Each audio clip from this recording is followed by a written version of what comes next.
Thrilled that Dr. DeFuita can be here with us. What are you laughing at?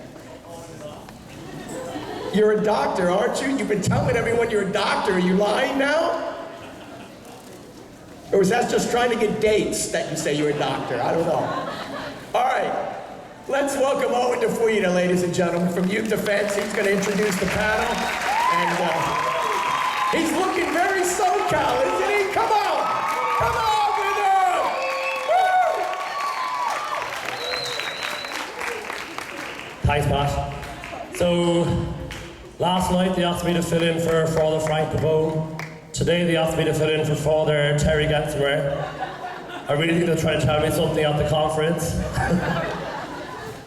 But I am filling in for Father Terry, and I'm delighted to be able to moderate this session on advocating life internationally. And just before I introduce the three guys who are going to be facilitating this session, I'll just say from my own point of view, when I look at pro-life kind of on the global stage, and I look at Ireland, which is just a really dot in the Atlantic Ocean. It's smaller than New York State. It's only got less than 4 million people, which would be an average city in the US.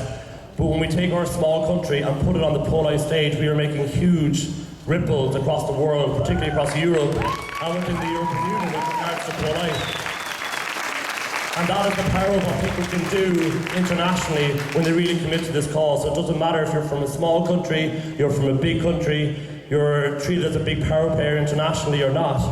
Small countries can make a big difference in the global pro-life battle. And I think Ireland and other small countries, even Malta, a country that's smaller again than Ireland in Europe, also has a very restrictive laws on abortion. So it's amazing what smaller countries can do on the international pro-life stage. Youth Defence in Ireland hold conferences like this also. We had our first international pro-life conference about 12 years ago, and since then every couple of years we do them. And even though, as Pat Mahoney said, even though our cause is the same, our struggles are the same, we all have unique things that we can bring to learn from each other when it comes to fighting abortion and coming together for motivation and inspiration, and just being together and seeing the extent of the pro-life movement worldwide is great for motivating us to continue within this battle. So that's enough for me. I'm going to introduce the guys to come up here. So I'd first like to welcome Tim Herrmann from CFAM. Round of applause. He's dressed a little bit too casual as well. And next, Andy Moore from Pro-Life Planet.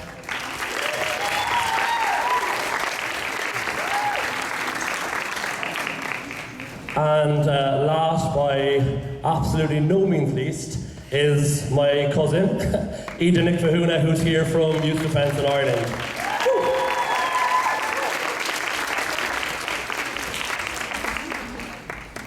So, the way this works is that we're just going to invite each speaker up. I don't know what order you guys want to go in. Maybe we work left to right, yeah. And they're going to have 12 minutes to speak, and then hopefully by at the end we'll have some questions that we can take from the audience. So, without further ado from me, I'd just like to welcome Tim Herrmann to the microphone. He's going to give you a short presentation on his work within the UN.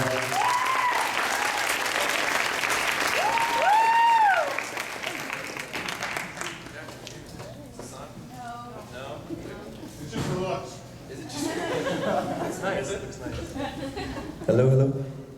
I'd rather use this, is it possible? It's easier for me. I mean, I can do this too. What about now? Is this part of my responsibility now? We're all with India.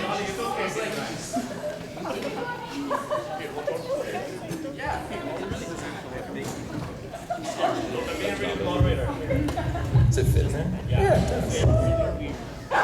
Okay.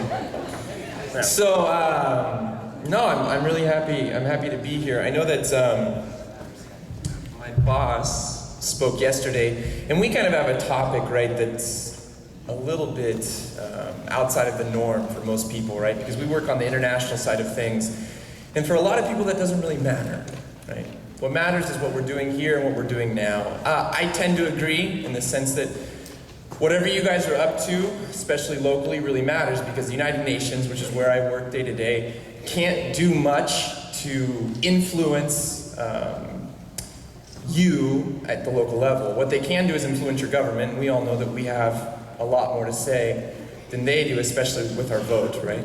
So it's something always to keep in mind. However, that's not to say that the United Nations doesn't make a significant impact internationally. And so I'm going to talk a little bit about that today and my experience with that. So bear with me. If it's not a topic that you're familiar with, I hope that this familiarizes you with it.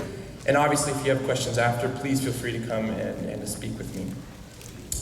So as mentioned, my name is Tim Herrmann, and I work for CFAM as the permanent UN representative at New York. After hearing from Austin, my boss, yesterday, I'm sure you have a better understanding of our work. But one of the reasons why they hired me is because, like you, I'm young and very passionate about life, and I still have my ideals intact. I'm only 25, and here I am in close communication every day with the diplomatic elite. Yeah, right? Kind of cool.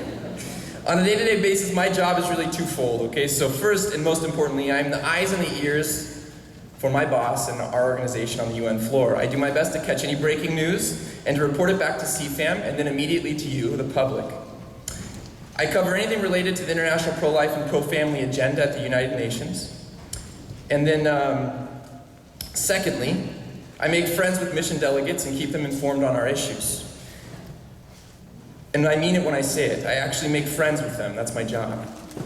In practice, this means taking genuine interest not only in their country, but actually in developing a real relationship. That means I'm not just there to be the pro-life guy. I'm actually there to figure out who they are and what they're about. Because, as you know, the best way to make an impact is if people know who you are and you're not a threat. Right? And at the United Nations, it's very important that I'm not a threat. It doesn't mean I'm a friend. It doesn't mean that they don't know who I am and what I'm about, but it does mean that they can turn to me even if they disagree, which is really important in the international world. Now, CFAM believes in the importance of young people in getting involved. This has always been a part of their mission, and over the years, we have introduced thousands of young people like you to the United Nations. We have two different ways of getting involved. One of those things, and I recommend this to you, right, especially as you graduate, move into college, perhaps if you decide to go to law school, but really, once you begin entering into college, to think about this scholarship. We select certain undergraduates and law students through a competitive process to come into the United Nations with us and actually lobby with us on our behalf. That will afford you a unique opportunity to get to know what really happens at the UN. Now, there's also another, though the fellowship was started 4 years ago, we also have another organization called the International Youth Coalition, which I head as well for the organization. The International Youth Coalition is to bring people into the international life and family debate. Last year was designated the International Year of Youth by the UN, and the IYC was born to encourage youth participation at the culminating conference they held last July. By signing up for the Friday Facts, which I believe Austin mentioned, it's an email listserv. Okay, it's very easy. You just go to our website and you'll start receiving our up-to-date information. I write for them. A lot of people write for them. You'll hear all about not just the IYC, but also the Edinburgh Fellowship, if you're interested in getting involved. Okay, but let's get to the topic of today, right, and the real crux of what I have to say. What does it mean to actually have a voice in the international community, right? For me to explain this, I'm going to talk about my personal experience, and allow me to continue to read from a speech, okay, so that I don't miss anything here. It's pretty, at least it was a significant experience for me. I'm pointing to one in particular. About 2 weeks ago, I had the opportunity to meet with the third committee delegate of the Sri Lankan mission to the United Nations. The delegate began the conversation by asking me what I thought about the criminalization of abortion internationally, and particularly in his country.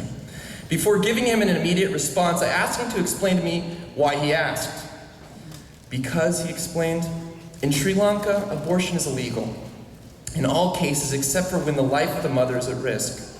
But in practice, abortion in Sri Lanka is rampant, and the law is not respected.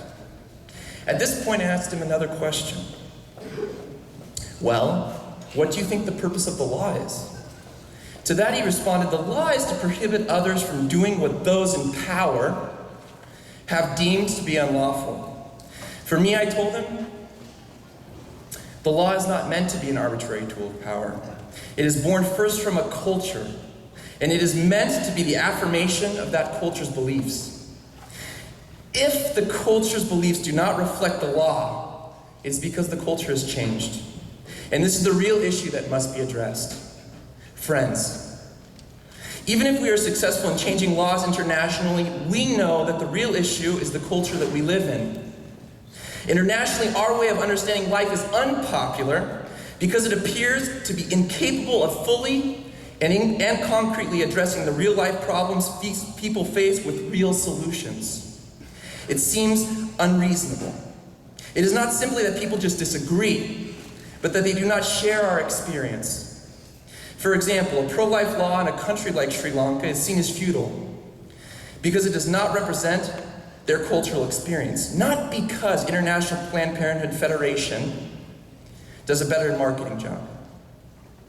For many, the dissonance between a pro-life law and their cultural experience only confirms that our worldview is naive and myopic.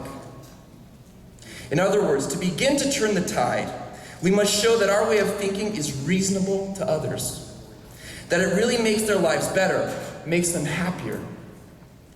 This begins first and foremost with our own lives. This is the only way to move beyond ideology, and this is the real point of what I have to say. In order for our movement, or the pro-life movement, to be successful, it must move beyond an ideology. If we see in our own lives that our position really answers our needs and the needs of others and is not just something we want to believe despite our actual experience, and we can show this, things will begin to change. The delegate I mentioned was very impressed with the way I talked about the situation. In fact, his next question caught me off guard. He said, "You're Catholic, right?" I said, "I was." And he said, "But I've never met a Catholic like you." And I said, "Well, I'm not the only one like me, I can assure you."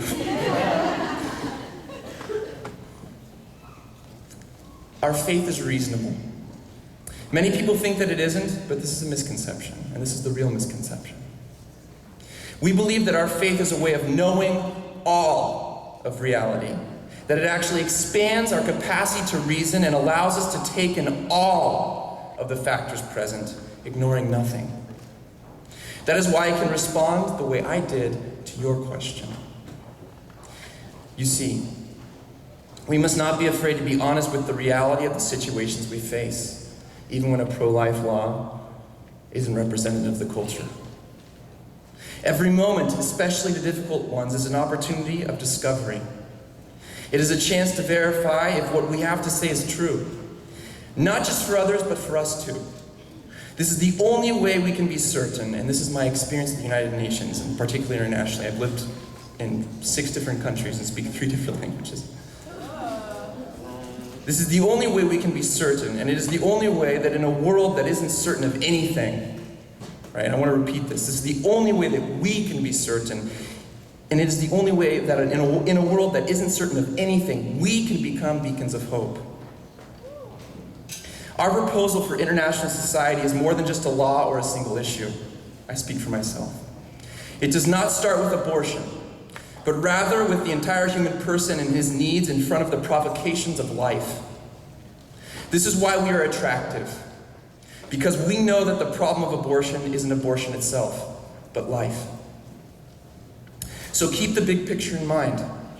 We live in a culture that no longer understands how to meet its own needs. It has forgotten its humanity and what it is for. For us, this is an opportunity because not knowing what the human being is made for is tiring. It's tiring. And people are tired. While they tire, it is our opportunity to show them why we continue to thrive, why we continue to build and live lives that are attractive. This is how a culture is converted, and I believe this is what makes us relevant internationally. Thank you.